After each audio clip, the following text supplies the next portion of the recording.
You wanted the best. You've got the best podcast. The hottest podcast in the world. The Chris Voss Show, the preeminent podcast with guests so smart you may experience serious brain bleed. Get ready. Strap yourself in. Keep your hands, arms, and legs inside the vehicle at all times, because you're about to go on a monster education roller coaster with your brain. Now, here's your host, Chris Voss. Hi, folks. Chris Voss here from thechrisvossshow.com, thechrisvossshow.com. Hey, we're coming here with another great podcast. We certainly appreciate you guys tuning in. To see the video version of this broadcast, you can go to youtube.com/Chris Voss, hit that bell notification button, and you can get all the notifications of all the beautiful posts we keep making of all these wonderful, brilliant authors we always have on the show. You can follow me at goodreads.com/Chris Voss. You can see all the books we're reading over there and all the reviews that we have up and interactions for that as well. You can go to Facebook.com/The Chris Voss Show and follow us over there. You can also see there's like 3 or 4 groups for Facebook groups over there on Facebook if you want to search for those as well. You can also go to thecvpn.com and chrisvosspodcastnetwork.com. You can see all 9 podcasts over there, and you may find this appearing on those podcasts as well. This is another brilliant author that we have with us today. She has written the most exceptional book that I think you'll like. The book is called Exit Rich, the 6P Method to Sell Your Business for Huge Profit. Her name is Michelle Seiler Tucker. The book is coming out on January 26, 2021, but you can pre-order the book as of today and be able to take advantage, get your first dibs on that book when it comes out. Michelle is a 20-year veteran in mergers and acquisitions. She has sold hundreds of businesses. She's recognized as a leading authority on buying, selling, fixing, and growing businesses. Michelle sees opportunity where many see discouragement or have given up. Her passion is to save businesses that might otherwise close. She closes nearly 98% of all written offers and on average obtains 20 to 40% above asking price for her clients. Welcome to the show, Michelle. How are you today? I'm great, Chris. Thank you so much for having me. Awesome sauce. Give us your plug so people can find you on the interwebs, order up the book, and find out more about you. Sure. So they can text to 888-361-0066. Just text Michelle. Again, that's 888-361-0066. And my social media will pop up. My exitrichbook.com will pop up along with my other business website. And we've got kind of a cover of the book there behind you. So people have seen that on YouTube. You can search for that on the Amazon, order that book up in your local booksellers, et cetera, et cetera. So Michelle, what's the reason that motivates you to want to write this book and share it with other people? So this is actually my second book I've written on mergers and acquisitions and selling businesses. I wrote my first book in 2013 called Sell Your Business for More Than It's Worth. And then I wrote Exit Rich in 2019. And the big reason that I decided to write another book is because the business landscape has changed so dramatically from 2013. You know, it used to be in 2013 that 85 to 95% of startups, 1 to 5 years, would go out of business, right? Mm-hmm. So any business over 5 years that made that 5-year hump is pretty, you know, they're going to be successful. And the risk factors decrease rapidly after you've been in business for so many years. That is the old statistics. When I wrote Exit Rich in 2019, and did the research again, I learned that only 30% of startups will go out of business. So startups are not at great risk anymore whatsoever. What's at risk are those businesses that have been in business 10 years and longer. So out of 27.6 million companies, businesses that have been in business 10 years or longer, 70% of those companies will go out of business. 70%. So it's flip-flopped. Wow. So startups don't have the risk that they used to, but businesses that have been in business over 10 years are at great risk. And you know this because you hear about the big box public companies like Toys R Us went out of business, Kmart went out of business, GNC is closing down 900 locations, Steinmart, the list goes on and on. But what you're not hearing about are the private companies. Those private companies that are, small businesses are on every street corner in every town in every state across our great nation. These businesses are dropping like flies. Hmm. And unfortunately, go ahead. Is that largely in part because, times are changing so fast? I know that usually every 10 years, there's so much new innovation and so many changes that come into business. I know my business is sometimes by the 10-year mark, we're having to change their model to adapt to the new times. Is that a lot of what's having that effect on it? It absolutely is. Buyers' consumer habits have changed. The way that they purchase goods and services have changed. And you can thank Amazon for that. Whoever makes the easiest for the consumer to do business with them is a company that's going to win. So Amazon is winning because you can practically buy anything. You can even buy a horse on Amazon and have it delivered in 2 days. So the biggest issue, Chris, is that these business owners have been in business 10 years or longer. They become complacent. And it's like Blockbuster. Blockbuster saw Netflix and they saw the writing on the wall, but they did nothing. They sat back fat and happy and they did nothing to innovate whatsoever. And that's the problem with most business owners. They stop AIM. And AIM is always innovate and market, always innovate and market. And they stop asking their consumers, what do you need? What do you want? How can I make it easier for you to do business with my company? Definitely. So give us an overview of the book. What's inside of it? What are readers going to take and get from it? Sure. So, the book is all about planning. The book is really all about building a sustainable, scalable, and when you're ready, sellable business. So even if you're thinking, oh gosh, I don't want to sell my business, you should still read Exit Rich, because Exit Rich goes through the methodologies that I've created over the last 20 years in the trenches, selling thousands of businesses. I know you said hundreds, but my company's actually sold over 1,000 businesses. And we've developed these strategies and techniques and methodologies that are in the book to help you build a profitable company. So the biggest mistake that business owners make, though, is they don't plan their exit, Chris. They never think about selling until they have to, due to an internal or external catastrophic event occurring. And by that time, it's typically too late to sell your business because the business is not doing well. And so Exit Rich is all about planning your exit from day one of starting your business or buying a business. And, I just met with a staffing agency in Houston yesterday, and she's been in business for 12 years. She wants to sell for $4 or $5 million. She just turned down a $3 million offer because they want her clients. But guess what? They don't know her financials. Her EBITDA is $200,000. She turned down a $3 million offer. I told her, I said, you should call them and tell them to buy it, because that's a 15 multiple. Once they see your financials, they're not going to pay you that. They're not going to pay $3 million for $200,000 of EBITDA. Wow. So in Exit Rich, I have what's called the GPS exit model.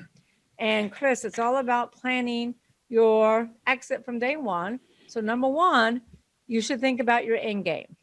What do you want to sell your business for? You want to sell it for $10 million. Great. What time frame do you want to sell it in? And where are you starting from? What's your current evaluation? So if you want to sell your business for $10 million and you currently have $5 million and you want to sell it in 3 to 5 years, well, now you're starting to work on a plan, right? Mm-hmm. And let's say you have a distribution company. Well, then you need to do the research and see who buys distribution companies. There's 5 different types of buyers. And in Exit Rich, we go over to 5 different types. So if you're trying to sell a $10 million distribution company, in all likelihood, it's not going to be a first-time buyer. It's probably going to be a private equity group, a strategic/competitor, or a sophisticated serial entrepreneur. Then you need to ask yourself, what is their buying criteria? What do they look for? What does the gross revenues have to be? What does the gross profit margin have to be? What does the EBITDA have to be?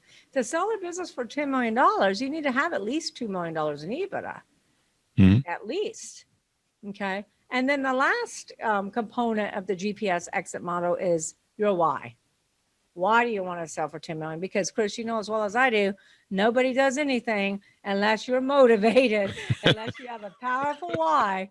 Because if it was easy to sell a company for $10 million, everybody would be doing it. That's true. That's true.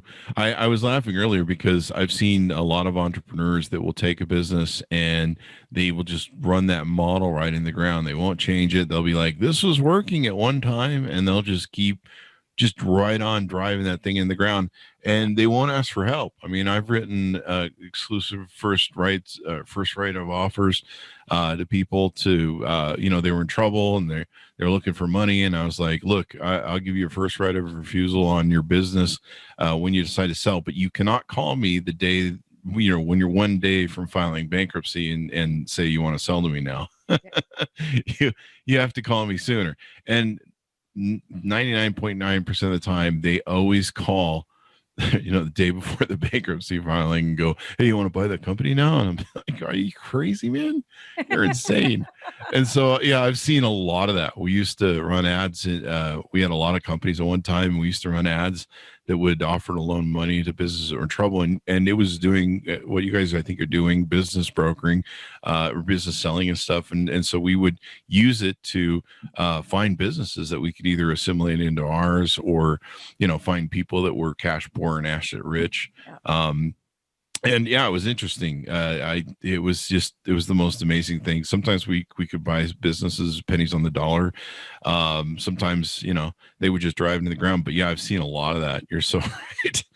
When I was telling you the story about 70% of businesses going out of business, that's true. And that was before COVID. Now every 9 seconds, a business is going out of business. Wow. So what's so sad about these statistics to me is that many of these are baby boomers, and they're going to be forced into selling for pennies on the dollar or closing their business down or filing bankruptcy. And Chris, when they file bankruptcy, they don't just lose their business assets, they're going to lose their personal assets too, because most business owners pierce the corporate veil. Yeah. They sign a personal guarantee, they take a loan out against their house, and now the bank is going to go after their personal assets. So that's really why I wrote Exit Rich, is because I don't just sell businesses. I'm a mergers, acquisitions, mastery intermediary and a senior business analyst.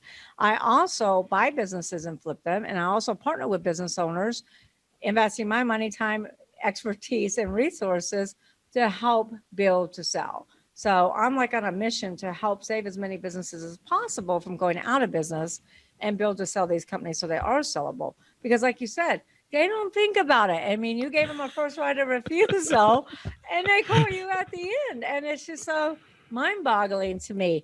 But what happens, when you're in a fog, it's foggy, right? Yeah. Yeah. And they're just so overwhelmed with the day-to-day of the business that they're not thinking straight. And business owners really have to stop being transactional and they need to start thinking transformational. Yeah, I mean, and you bring up a really good point about about when they pierce the corporate veil. A lot of people don't even know what that is or how it can pierce a C corp and make it exposed. And they're doing all sorts of stupid accounting or some sort of BS with their personal accounts. If they have a business account, they could be running out of their personal. Well, I mean, it's as simple as a business owner buying a real estate where the business is operational, but they put that real estate in the business name. Well, what they should do is set it in a separate corporation. Yep. Because if somebody gets hurt on that property, now they're going to go after your business. Yeah. Or they commingle funds. That's a lot of stupid stuff they do. Or they set up the real estate in their personal name, which is even worse because now they're going to go after your personal assets. It's amazing how many entrepreneurs I don't know. They'll tell me something and I'll be like, wait, you have a C corp? What are you doing? Yeah, you're in trouble, man. If you ever deal with that. So during the pandemic, you see a lot of more businesses going out of business. What mistake can entrepreneurs that are trying to sell that's on the rise when they're trying to get fast cash for their businesses? What mistake? Yeah. What mistake do you see on the rise during the pandemic that a lot of these they're trying to get fast cash? Well, that's hard to answer because it really depends upon what their current state is. Do they have to sell because they're upside down and they're in debt and they have no money for their family and they really just need to get rid of the assets so they can get rid of their debt? I will tell you that if it's an emergency sale, they really need to look at everything and cross the T's and dot the I's and make sure that you're not selling the business for so low that you can't get out of debt, right? Mhm. So there's, it just really depends upon where that owner is. But I would say, anybody that's hurting or struggling like that, call a mergers and acquisitions advisor, whether it's me or somebody else, and make sure you get a good one though, and let them help you. At one point I had a graphics company that was struggling and they called me to sell. And I asked the gentleman a few questions and I said, you're not sellable, because it was husband, wife, one employee. They told their one employee that they're selling. So that one employee did what all employees would do. He went and found another job. And I started asking him questions about, why do you want to sell?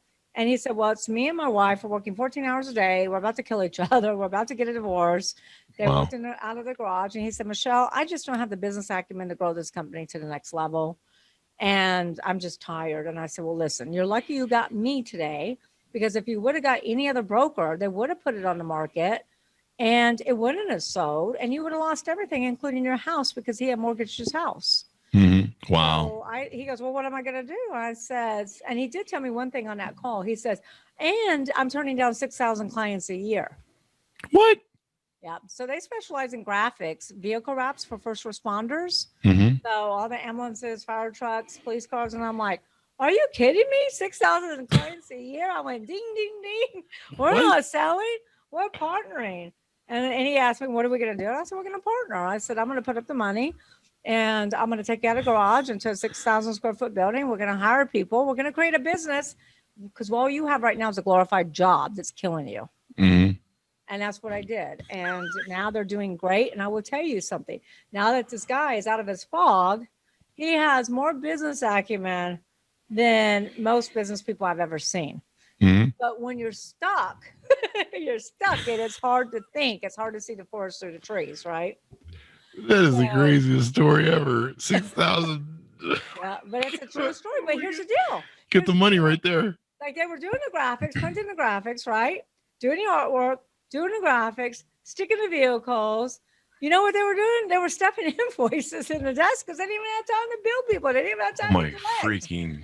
Yeah. Oh, So man. anyway, I partner with them. So I would say the most important thing to a business that's struggling is call somebody like me, and get that advice, because maybe I'll partner with you. Maybe I can help, grow your business. Because like I said, when you're foggy, when you're in the fog, it's foggy, and it's hard to read the label from the inside of the bottle. You need an outsider's perspective to read the warning signs and keep you out of the danger zone.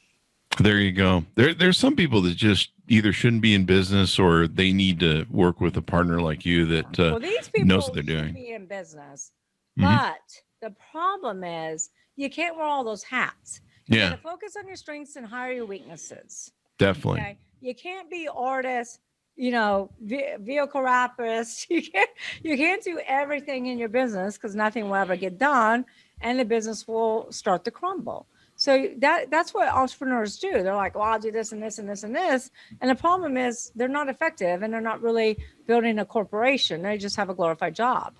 Hmm. It's killing them. I love how you think about this and how you approach it. It's interesting. So in your book, you talk about how new entrepreneurs who are just getting started, they can design their business now to sell for a profit in the future. I've started and owned, I think, 22 corporations over my life. I've never sat down. I always tried to build for empire, but I did find what you had mentioned is that after 10 years that things stagnate, or models change, or innovation comes out, that, you've got different things. For me, 2008 was a big changer. After 20 years, a lot of our businesses just ground to a halt because of the recession. And I think more are probably going to happen with the upcoming, probably into next year, depending upon how deep this recession runs. So give us some ideas on how these new entrepreneurs can think about this, because this is definitely a different paradigm for me.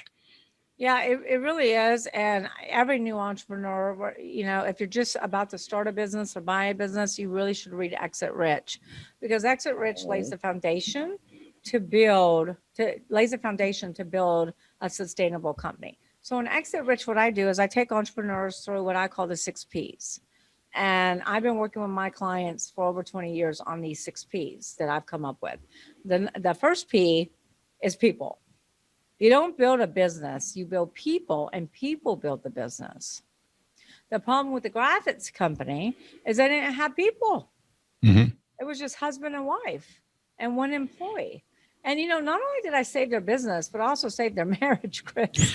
And he actually talked about it, and I'm like, is that good or bad? Because some people are like, oh, you saved my marriage, that's bad. No. But anyway, he talked at my birthday party and had tears in his eyes. And he said, not only did you save my business and my home, but you saved our marriage too. So anyway, people, you got to have the right people in the right seats. And you got to ask the who question. Who opens the doors? Who turns on the lights, as silly as it may sound? Who answers the phone? Who handles customer service? Who does manufacturing? Who handles complaints? Who handles distribution? Who handles, banking and accounting and everything in the business? There's 100 who's. Who does that? You need to put a name next to each who, and it shouldn't be you, Chris. It shouldn't be you. So you got to have a name next to each who. Who does the stuff in your business? And what are the seats? One person can have 3 or 4 different seats, but you got to have the right people in the right seat. So I suggest that every entrepreneur goes through this exercise, identifies the seats in their company, writes the names of who handles those seats, and all the who's in your business and what the responsibilities are. And the key to success here is not to put you next to any who. So people is very important. And then you got to be careful, because business owners sometimes make really dumb mistakes. We have a manufacturing company we're working with that has 150 1099s in the manufacturing plant. Guess what? 1099s are not covered by workers' comp. You get one catastrophic event occur, and you're out of business, because you're going to have to pay for that. Not only that, but you'll have a class action suit from all the other 1099s. Yep. So put W-2s where they go, put 1099s where they go. I was working with another company that has a distribution business, and he had a bunch of 1099s in the warehouse. So I said, that's really stupid. They're driving forklifts. If they get hurt, you're screwed. You're out of business. Okay. Yeah. So people is number one. You cannot have a business without people. And there's a lot of businesses like dentist. They're the only dentist. Chiropractor. He's the only chiropractor. Photographer. You have one photographer. Interior designer. You got one interior designer. So a lot of businesses that are not really sellable because they're a job, not a business. Yeah, that's a really good point. Yep. And once you take that owner out of that business, you have no business. And that's what happened with the graphics company. And I told them, that's why you're not sellable. If I take you 2 out of the business, there is no business. Yeah. You can't work for anybody else because you've been self-employed since you were 14 years old. So people is number one. And then number 2 is product. Ask yourself, is your product, is your industry thriving or dying? Do you have an Amazon in your hands, or do you have a Blockbuster? And if you have a Blockbuster, and many industries are dying right now because of COVID, well, many industries are thriving because of COVID. But if you're dying, then you need to pivot, and you need to get creative, and you need to throw that box away and figure out how to add congruent revenue streams, and ask yourself, this is the most important question a business owner could ask themselves. This is how you go from transactional to transformational. Ask yourself, what business are you in? Yeah, Are you in? And then here's a follow-up question to that. The most important question, what business should you be in? So let me give you a couple of examples. McDonald's. Did you ever watch the movie The Founder? I did not, but I'm kind of familiar with that. Okay. So the founder, Ray Crockett, who really took McDonald's and grew it into this huge empire, not the McDonald brothers. Mhm. Ray Crockett came in and grew that business. Ray Crockett was in the bank and trying to borrow money. He already taken out a loan against his house and pierced his corporate veil. He was already upside down, and he wasn't hardly making any monies off of royalties. So he was in the bank trying to borrow money, and the banker said, "You're already over leveraged. I can't lend you any money." And then there was a young gentleman that followed him out, and he says, "Hey, I just happened to overhear your conversation." He said, "Can I ask you a question?" And Ray said, "Of course." He goes, "Well, what business are you in?" He goes, "I'm in the restaurant business." He goes, "No, that's not the business you're in." He goes, "What business are you in?" He goes, "I'm in a restaurant business and I don't have time for this." And the gentleman said, "What business should you be in?" And Ray says, "I have no idea what you're talking about." And he goes, "You need to be in the real estate business. You're not in the hamburger business. You're not in the restaurant business. You need to be in the real estate business, because if you're in the real estate business, you buy up the land, you build the buildings, you lease them to the franchisees. The franchisees are non-compliant. Then guess what you do? You just foreclose. You evict them and put another franchisee in there." There you go. One question, what business are you in? What business should you be in? Has made McDonald's the largest real estate holder in the world. Wow. In the world. And Amazon did the same thing. Amazon asked themselves, "What business are we in?" And they said, "We're in the book business." And they said, "What did we do really, really, really well? And what should we be in?" And they said, "We should be in a fulfillment business and carry everybody's products."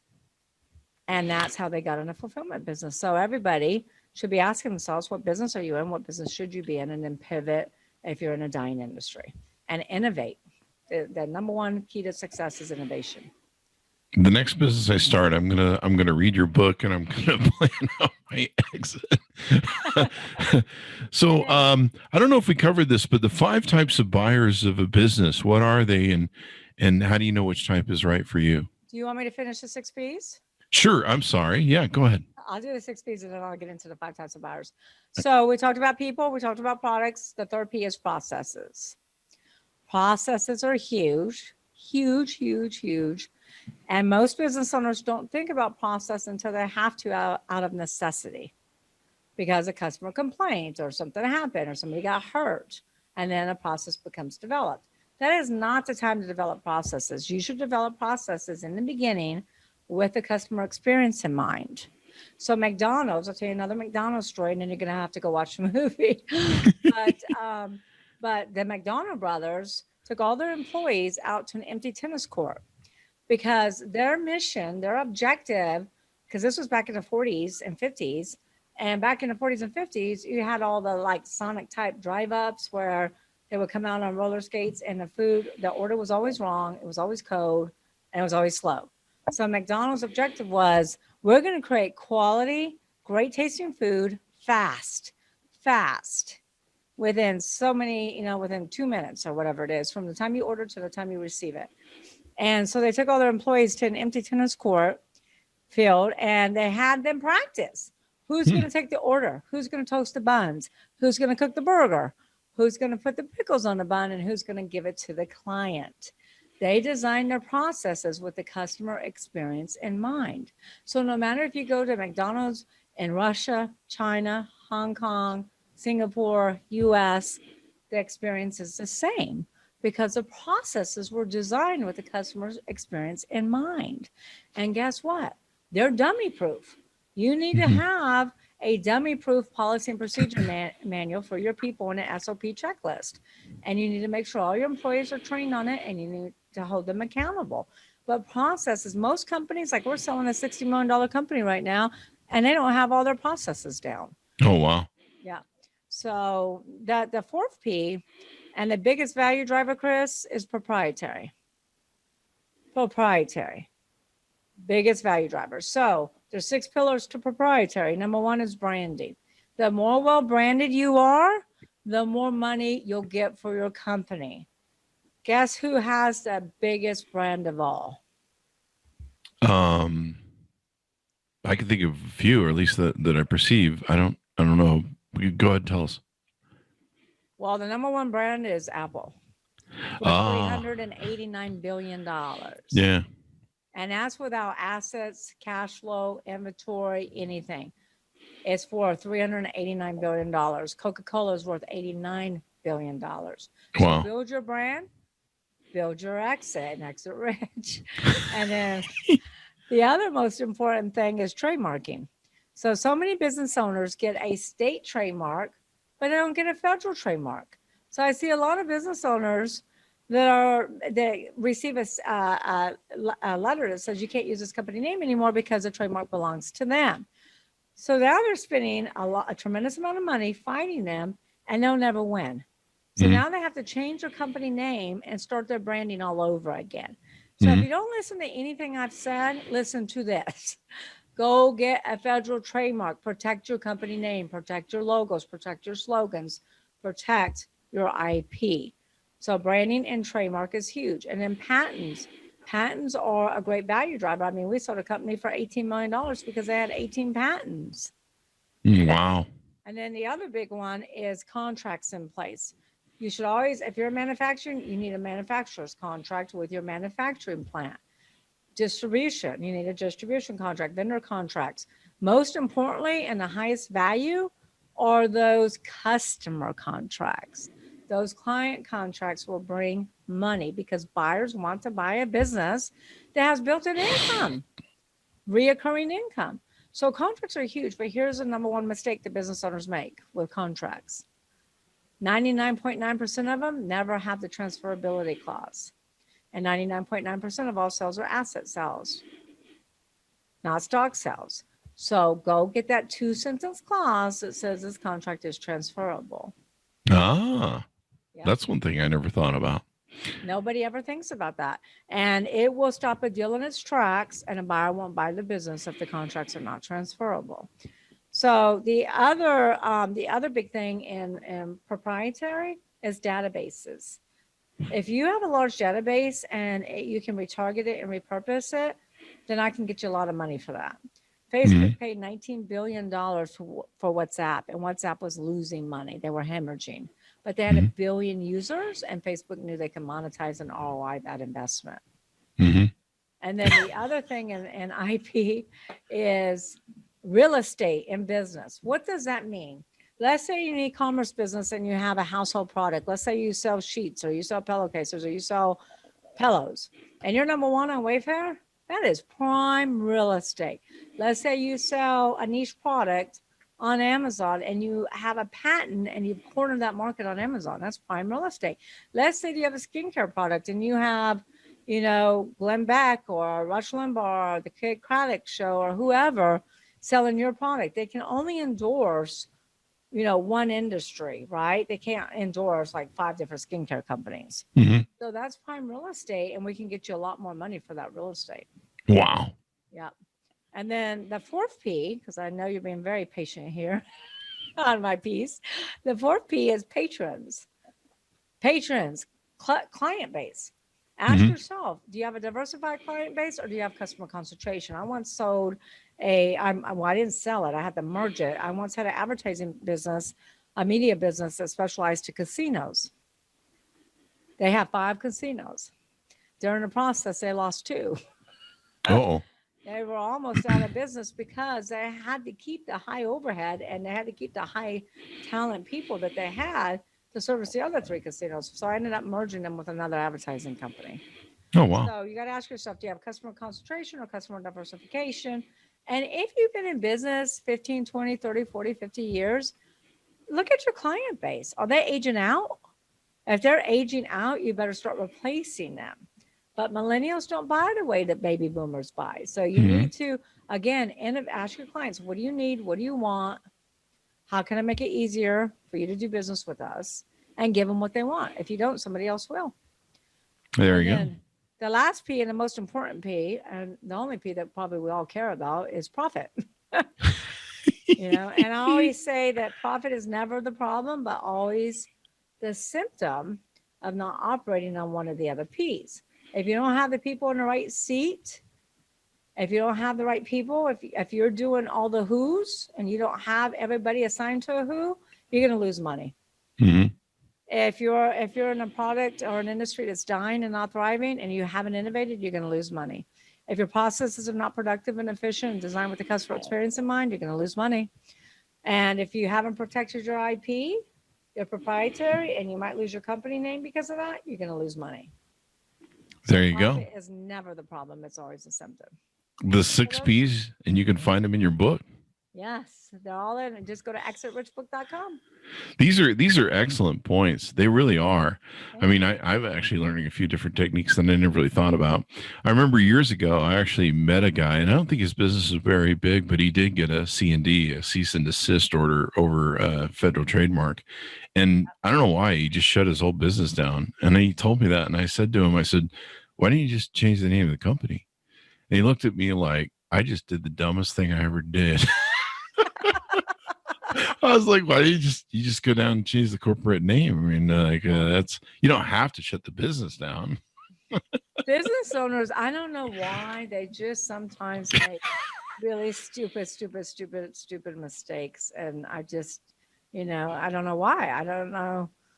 They just need to, like I said, they need to become more transformational, and they need to think more before they make these kind of decisions. So you want to know about the 5 types of buyers, right? Yep. All right. And you want to know, how do you know which one's right for your business, right? Mm-hmm. Okay. So number 1, 90% of buyers are first-time buyers. First-time buyers will buy smaller businesses, typically under $5 million or under $3 million. And a lot of them are looking for coffee shops, restaurants, those types of businesses, retail. A lot of them will never pull the trigger because they don't have a strong enough, powerful why to pull the trigger. So they'll waste time, and those are first-time buyers. So if you have a small business, like a restaurant, a coffee store, retail, anything like that, I would say under $1 million, in all likelihood, you're going to get a first-time buyer. That's who your buyer is going to be. Yep. And a way to negotiate with first-time buyers, the way to sell to first-time buyers is you got to ask them a series of questions. Number 1, before you waste your time, make sure they're qualified. Make sure they have the money. But make sure they're willing to pull the trigger and spend the money, because just because you have it doesn't mean you're going to spend it. And really qualify them at what their comfort level is, what their skill sets are, what their passions are, what their strengths are, what their weaknesses are, and try to get them comfortable buying a business. Mm-hmm. So that's first-time buyers. The second group is PEGs, private equity groups. And private equity groups buy 2 ways. They buy based on platforms or add-ons. So let's say that they want to get into healthcare and they've never been in healthcare. They're not going to buy a small healthcare company. They're going to buy a large healthcare company with an EBITDA. EBITDA is earnings before interest, taxes, depreciation, amortization, of at least $3 million and up. At least $3 million and up. Okay. Then when they get that platform, they'll buy what's called an add-on. So let's say that they bought a hospital, and an add-on could be other hospitals or urgent care centers or something that's congruent and strategic. And then they'll look at buying those add-ons for EBITDA. They'll go under $1 million for add-ons, but platforms have to be $3 million and up. Okay, so that's how private equity groups buy. And then you have strategics and competitors. Now, strategics and competitors can sometimes be the best buyer, but sometimes they also want to pay pennies on the dollar, so you really got to make sure it's the right fit. Buyers buy synergies. So let's say we have a plumbing company and there's an AC heating company. Well, a lot of these AC heating companies are creating a one-stop shop where they have AC and heating, they have electrical, they have plumbing, they might even have some construction, they might even have flooring, okay? So that's kind of a one-stop shop. So if we have a plumbing company, one of the first things we're going to do is pull a list of HC companies that want to expand. That's a strategic. Or a competitor would be another plumbing company, okay? Then we have sophisticated buyers, serial entrepreneurs. They are typically industry agnostic, and they are just buying EBITDA. So I have different buyers that, I have one buyer that's been in construction, been in manufacturing, has a hospital, has a truck stop. There's no rhyme or reason to the companies he has. He just buys EBITDA. And then the last type of buyer is a turnaround specialist. So a turnaround specialist, well, let me kind of back up a little bit, because you asked me, Michelle, what are the 5 types of buyers and how do I know if they're right for me? So if you have a small business, that's going to be a first-time buyer. If you have a business over $3 million, that could be attractive to a private equity group. If you have a business that is in that specific industry, healthcare, then a private equity group could still be attracted to you if they have that platform. Sophisticated competitors are attracted to synergies. They buy talent, they buy contracts. That's why you gotta make sure your contracts are transferable. They buy patents, they buy something like, I'll give you a quick story. We sold an oil manufacturing business, and we appraised it in the $9.8 million range. We had about 550 buyers. We disclosed them all. We had about 12 LOIs. And then we found a buyer that was very strategic, that had a similar product and service, but different. And this company had a few patents. But this company had customer concentration. 60% of the revenues was tied up in the BP contract. Wow. This buyer had been trying to get in BP for years and years and years with their current products and could never get in. They gave me a $15 million offer for 70% of the business because that's what BP was worth to them. Wow. So buyers buy synergies. Okay. Mm-hmm. So you got to see, you got to ask yourself, who's a strategic, who's a competitive, what synergies do I have that would be attractive, that would create somebody to outbid everybody else? Because we have so many buyers, we have the largest buying database in the industry. We're able to create bidding wars. Okay. And then the last one, so serial entrepreneurs just buy EBITDA. So if you got high EBITDA, they would be interested in you. And then you have turnaround specialists. They buy failed assets, distressed assets. So they go in, they fix them, they turn around and sell them. So any businesses that are really hurting right now, like restaurants, hotels, gyms, anything like that, turnaround specialists might be interested in your business.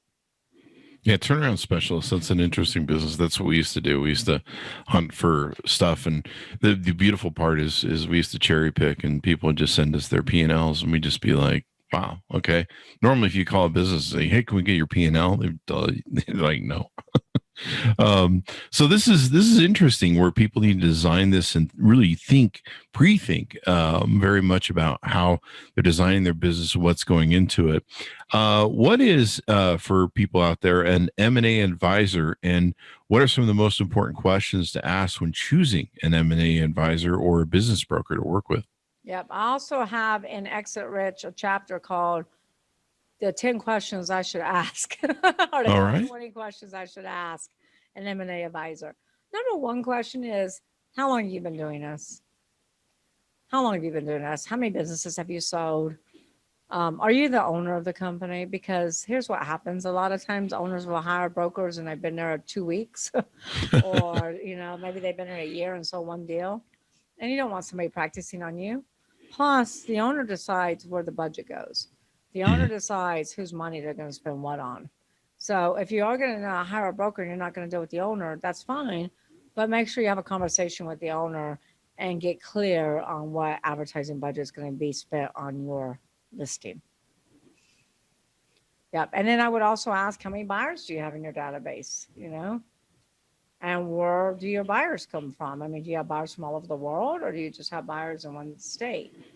And I would ask them about, what do you do for me? What's your process? How do you evaluate businesses? Because a lot of brokers are just order takers. You say, oh, I want to sell my business for $10 million. And they're so excited to get a listing, they just sign it up. I have a friend of mine in Houston, and that's what she does. Because I went with her on some deals, and this was years ago. And she had a client say, I wanted $15 million. And she said, okay, and just sign up the listing and had them sign it. I said, Mary, you didn't even do evaluation. Wow. And she says, oh, no, I let my clients do the education. I said, what do you mean? And she said, well, I'll bring buyers in, and buyers will tell them what the business is worth. And I said, but it's your job to tell the owner what the business is worth. So a lot of brokers are just order takers, and they just sign things up. We don't do it that way. When we do valuations, it takes us 2 to 3 weeks to do it. we evaluate your business using 5 different methods. And one of those methods is the 6P approach. The 6 Ps I just took you through. And we score all of our businesses on that 6 Ps. And we know that if a company functions on all 6 Ps, we can get them more money for their business. So there you go. I would ask them, how do you evaluate businesses? And then what kind of prospectus do you put together on my business? Because a lot of brokers just put together a one sheet. Well, one sheet doesn't tell you anything. I mean, we're selling a $60 million company right now, and the prospectus is 75 pages. Wow. Yep. And then I would ask, how do you qualify buyers? Because a lot of brokers don't even qualify them. A lot of brokers say, okay, sign a non-disclosure agreement, and doesn't even get their financials. So that's when you risk confidentiality. Mm-hmm. If you start telling a bunch of buyers about a business and don't even take the steps to qualify them, now you got people knowing about the business that should never know about it because they're not qualified in the first place. Yeah. That was honestly why we got into that thing, because I had some friends who were business brokers, and the turnover at these companies was just crazy at some of the companies we saw, and they were hiring just anybody who would fog a mirror. And, they, like you say, they'd sign up anything. I've been a realtor, and so I know the importance of, if you're going to list a client, you've got to make sure that you, like you say, do your your due diligence, and you don't have them overpriced out of the market, because all you're going to do is just have a listing that sits and doesn't sell, and then eventually they're going to get sick of waiting for you to sell their property. Someone else is going to come along, and they're going to talk reality to the people and go, well, the reason your product isn't, your thing isn't selling is because you're way overpriced, and there you go. And then you're never going to get that sale, of course. But and then, if, like you say, if you're the seller, you're just wasting time. And if you're in a hurry, you've got a gun against your head, you're probably going to hit the bankruptcy court before you do it. These are brilliant tips for people that are out there in the marketplace. Anything more we should know about you and your book before we go out?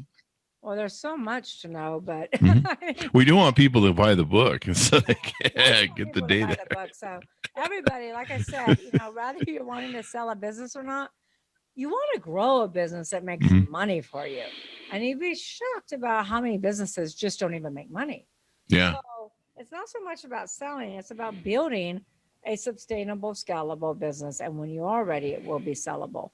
So all of the listeners, if they can just go to exitrichbook.com, just go to exitrichbook.com. And so we put together this great package for pre-sales. Now, yes, you can buy the book on Amazon or Hudson or Barnes & Noble or Books A Million, but at exitrichbook.com, you can get it.